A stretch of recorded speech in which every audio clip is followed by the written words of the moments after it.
One day the Prophet ﷺ was sitting with the companions and he asked a very simple yet a profound question. He said to the companions, Man al-muflis, who is bankrupt? And who is the person that has nothing? They are what we would consider to be broke. And though the Sahaba, their sunnah and their practice was that when the Prophet would ask them a question, they would normally respond by saying, Allah and His Prophet know the best. Allahu Rasuluhu a'lam. Meaning, whatever you think, Ya Rasulullah, you tell us. However, in this situation, because the answer seems so clear that there's no need for me to say Allah and His Prophet know best, because a broke person or a bankrupt person is the one that has no money. Man laysa indahu dinarun wala dirham. They have no money. That means they're bankrupt, they're muflis. The Prophet ﷺ responded to this by saying, no. The bankrupt person is essentially the one who shows up on the Day of Judgment, assuming and presuming that they have a great pile of reward waiting for them that will ease their entrance into Jannah, that will propel their presence in front of all of the other human beings and push them towards Jannah. They have this deluded confidence about themselves. They're in this delusion, they think that they've made it. But they show up, and all of the good deeds that they thought that were there are actually filled with sins. That container that was supposed to be filled with good deeds is actually filled with sins.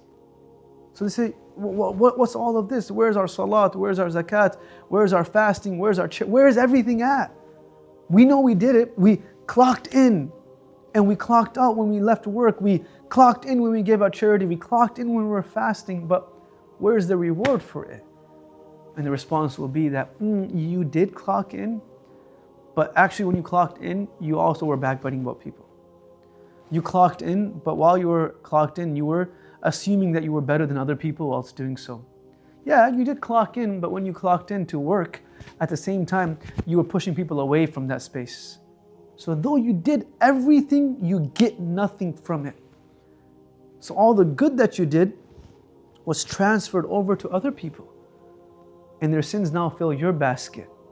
This is what the Prophet ﷺ was saying when he said, رُبَّ صَائِمٍ لَيْسَ لَهُ مِنْ صِيَامِهِ إِلَّا الْجُوعُ وَرُبَّ قَائِمٍ لَيْسَ لَهُ مِنْ قِيَامِهِ إِلَّا السَّهْرُ. There are many who fast in the month of Ramadan, but they gain nothing from it except for hunger. Meaning there's no reward for them. Why would there be no reward if I fast? It's because of what I add to my fast, whether it's backbiting, belittling people, looking down upon people, using my eyes incorrectly, my ears, my hands. Fast is not taught to us so that we protect our mouth. It's taught to us so we protect our tongue. The mouth is essential, but the tongue is even more important. وَرُبَّ قَائِمٍ لَيْسَ لَهُ مِنْ قِيَامِهِ إِلَّا السَّهْرُ. And there's many people who stand for tahajjud and qiyamul layl and tarawih, but they gain nothing from it except for exhaustion. No reward. So the hidden treasure is not necessarily to add something. It's to make sure that these elements are removed from our life, because growth is not only by adding, true growth is by removing. And that's why Sawm is all about suppressing and removing. And part of that is to make sure that we don't dilute and contaminate the purity of our fast by the impurity of our actions.